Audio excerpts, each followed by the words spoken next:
As soon as scientists figured out the structure of DNA, that double helix structure that's antiparallel and complementary, it became very clear to them how DNA might be copied. And this process is called semiconservative replication. Semiconservative literally means to half save the old material.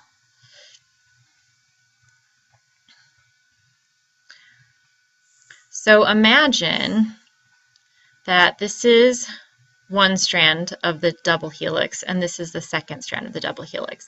So remember, they're anti-parallel, so if one is running 5' to 3', the other is running 3' to 5'. And then let me go ahead and put in some sequence here. So if I have A, G, C, T on this strand, it must be complementary on the other strand, so it would have T, C, G, and A on the other strand.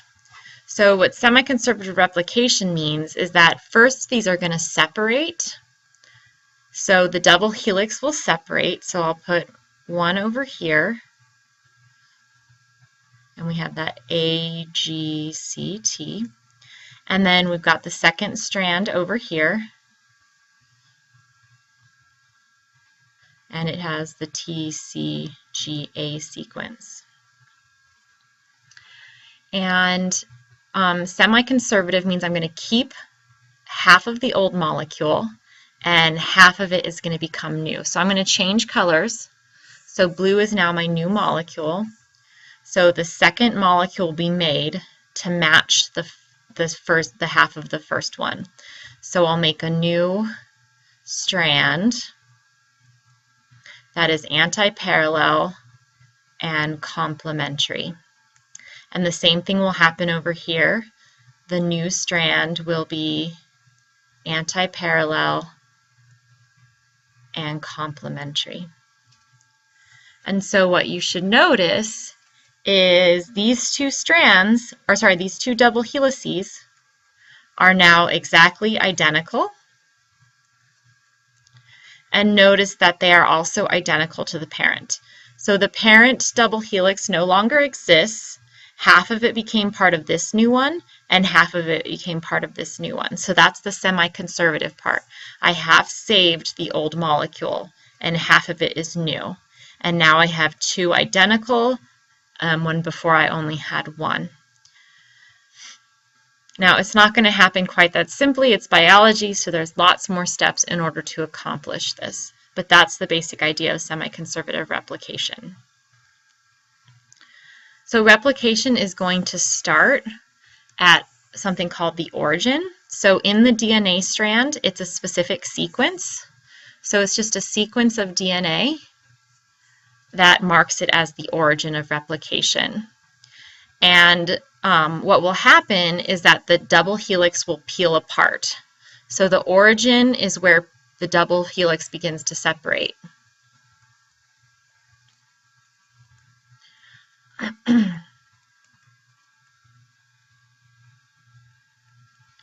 So if this is my double helix, the origin is a specific sequence.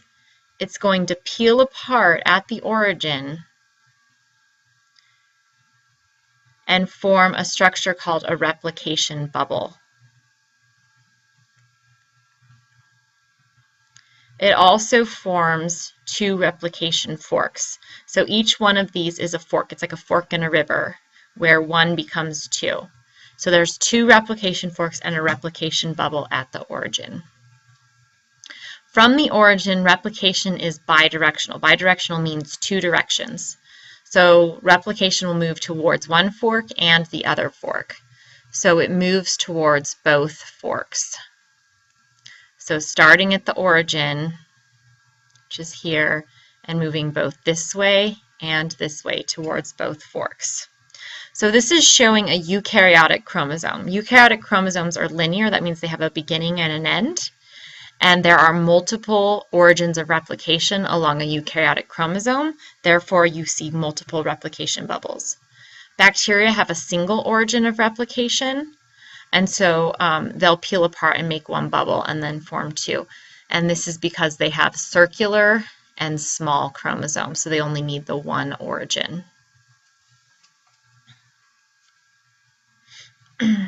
So a moment ago I said that the double helix is going to split apart and form this replication bubble. So in order to do this, we need enzymes.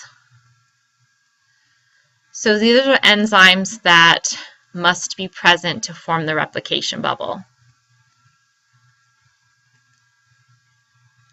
The first one is called helicase. And helicase actually does this separation. So imagine it kind of pushing here to open up the bubble. So in the image here, it's this molecule, and again, it's pushing this way, and as it pushes this way, it peels apart the double helix. I kind of think of it as a zipper. It's unzipping the double helix. DNA topoisomerase is another enzyme that's important in this process.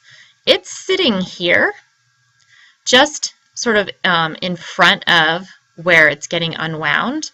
And what happens when the DNA is unwinding is that it creates tension here. So as this gets loose, this gets tightened. It's because it's a helix. So remember, we have a helical shape.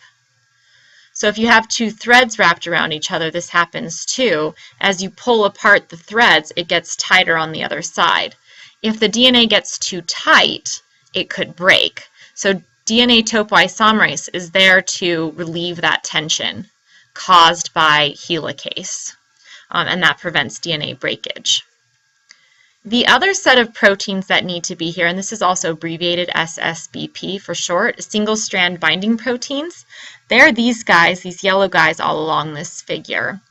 DNA, the A's and T's, the G's and C's, the base pairs, they're like magnets. They love to be together. They are drawn by those hydrogen bonds. They really want to form those hydrogen bonds. And so again, I kind of think of them like magnets. And so if the DNA is just left uncoated, they'll be attracted to each other, and the double helix will close back in on itself before it can be copied. So to prevent that, the single-stranded DNA has to be bound by these binding proteins, and what they do is they then block this strand from connecting to this strand. So again, imagining them as magnets, if you put your hand between two magnets, they're not going to be able to stick together. So that's what the single strand binding protein is doing. So these three enzymes will form your replication bubble and stabilize your replication bubble. So the origin of replication, again, is where an opening will be formed by helicase. DNA topoisomerase will relieve the tension ahead of the replication bubble, and single-strand binding proteins will stabilize the bubble by not allowing the DNA to just go back together. So once you've got your bubble formed, so here's our replication bubble, here's one fork, here's another fork, right? So this is just going to focus on this one half of the replication bubble. Synthesis of DNA will always start with a primer. So the first step is going to be making a primer. Once a primer is made, this is a starting molecule, a starting piece of DNA or RNA. Okay, so the first thing that has to happen is a little primer is made that matches the DNA in the other strand. So if this strand has an A, then the primer should have a T. If this has a G, then the primer should have a C. And then once there's a primer, the primer will get added onto. So the primer is added onto to make a longer DNA molecule. This is always going to happen in the 5' to 3' direction. So DNA is always made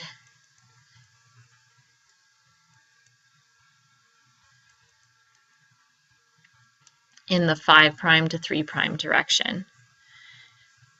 Replication is also always going towards the fork. So overall, I have to head this way.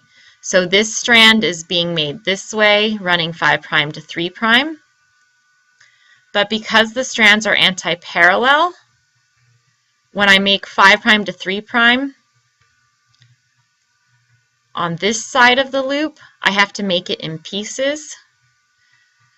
This piece gets made first, this piece gets made second, And so this follows this rule. The DNA is being made 5' here to 3' here, but because I'm making this piece first and this piece second, I'm overall going towards the fork. And I'll do a little demo for you about this in class that will hopefully make you understand this a little bit better. So the one that's made in one long piece is the leading strand, and the one that's made in these little pieces called Okazaki fragments are called the lagging strand. So that's just the basic outline of replication. We're going to get into more detail about replication in the next video.